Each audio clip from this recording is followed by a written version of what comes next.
नमस्कार, मैं प्रिया सेठ। आज के इस वीडियो में आपको शब्दालंकार के बारे में बताऊंगी। तो देखते हैं हम शब्दालंकार। जैसा कि शब्दालंकार के बारे में आप पहले ही पढ़ चुके हैं, जहां शब्दों के कारण चमत्कार उत्पन्न होता है उसे शब्दालंकार कहते हैं। तो चलिए कुछ प्रमुख शब्दालंकार को देखते हैं। इसमें पहला अनुप्रास अलंकार। तो इसकी परिभाषा देखिए, वर्णों की आवृत्ति को अनुप्रास अलंकार कहते हैं। अब देखिए, इसमें ध्यान देने वाली बात क्या है कि यह आवृत्ति प्रारंभ, मध्य अथवा अंत में कहीं भी हो सकती है। और उसमें क्या होगा, वर्णों की आवृत्ति होगी। आवृत्ति मतलब दोहराव, मतलब बार बार किसी चीज़ का आना। तो जब किसी काव्य में वर्णों की आवृत्ति होगी, मतलब कोई वर्ण बार बार आएगा, तो वहाँ पे अनुप्रास अलंकार होगा। जैसे रघुपति राघव राजा राम। तो देखिए, यहाँ पे आवृत्ति किसकी हुई है, हमने यहाँ पे स्पष्ट किया है आवृत्ति र वर्ण की। तो र वर्ण की आवृत्ति हुई है र, र, र और र। लेकिन हाँ, ध्यान देने वाली इसमें एक बात और है कि उसमें मात्राएं चाहे जो भी लगी हों, लेकिन होना क्या चाहिए, आवृत्ति होनी चाहिए, जैसा कि यहाँ पे स्पष्ट है। दूसरा एग्जाम्पल देखिए, जैसे पूत सपूत तो क्यों धन संचय, पूत कपूत तो क्यों धन संचय। यहाँ पर भी देखिए कई वर्णों की आवृत्ति हुई है। आवृत्ति क्या है, यहाँ पे देखिए सब कुछ वही है, बट यहाँ पे बस जो सपूत है यहाँ पे कपूत हो गया है बस, और सभी वर्णों की आवृत्ति हुई है। या योग्य है, इसमें शब्दों की भी आवृत्ति है, तो यहाँ पे अनुप्रास अलंकार होगा। एक एग्जाम्पल और है, तरनी तनुजा तट तमाल तरुअर बहुछाए। अब यहाँ पर देखिए किस वर्ण की आवृत्ति हुई है, त वर्ण की। त वर्ण की आवृत्ति से यहाँ पे अनुप्रास अलंकार है। तो चलिए हम दूसरा शब्दालंकार देखते हैं, यमक अलंकार। तो इसे हम स्पष्ट करना चाहेंगे कुछ शब्दों के द्वारा। वह शब्द पुनि पुनि परय अर्थ भिन्न ही भिन्न। अब ये तो इससे समझ में आ गया होगा कि एक ही शब्द पुनि पुनि मतलब बार बार परय मतलब आएगा, लेकिन अर्थ उसके क्या होंगे, प्रत्येक बार भिन्न भिन्न होंगे। जैसा कि हमने यहाँ पे स्पष्ट किया है सरल शब्दों में, जब एक शब्द दो या दो से अधिक बार आए और अर्थ प्रत्येक बार अलग हो, तो वहाँ यमक अलंकार होगा।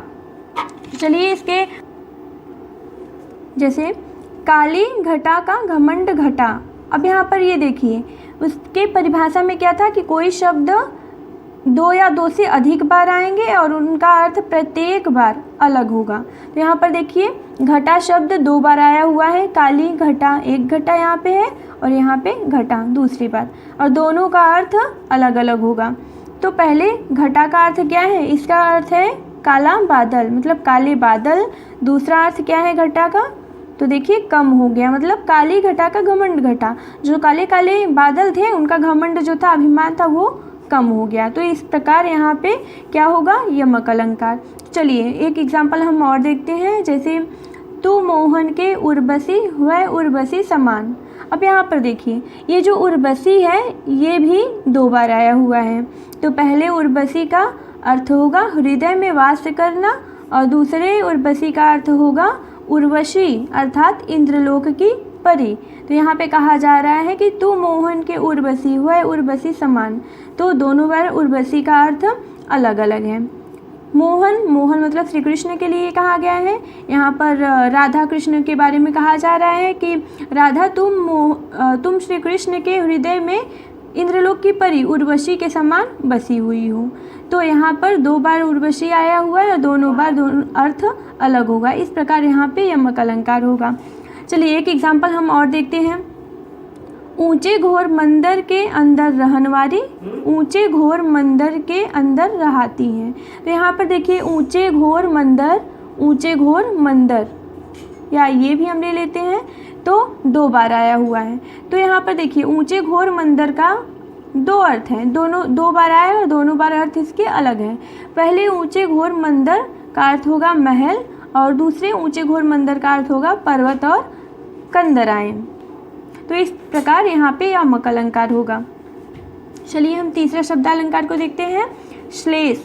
श्लेष अलंकार, श्लेष मतलब होता है श्लिष्ट। ये श्लिष्ट धातु से मिलकर बना हुआ है, जैसा कि हम यहाँ पे स्पष्ट कर रहे हैं।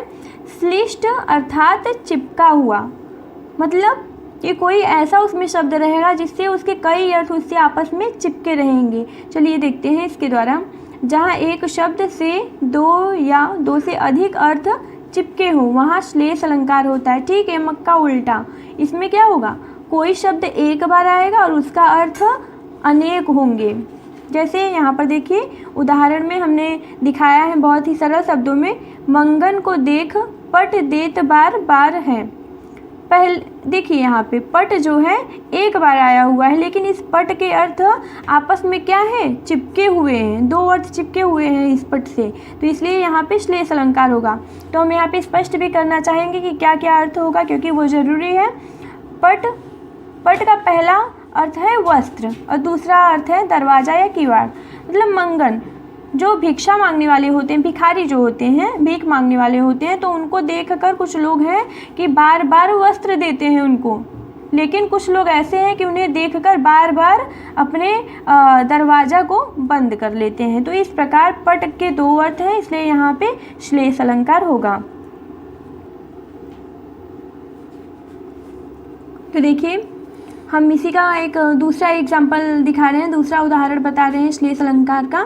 जैसे रहीमन जो गति दीप की कुल कपूत गति सोए, बारे उजियाते लगे बढ़े अंधेरों होए। तो यहाँ पर देखिए हमने स्पष्ट भी किया है कि कौन सा शब्द कितनी बार आया है और उसके अर्थ क्या क्या होंगे। यहाँ बारे और बढ़े शब्दों में श्लेष अलंकार है।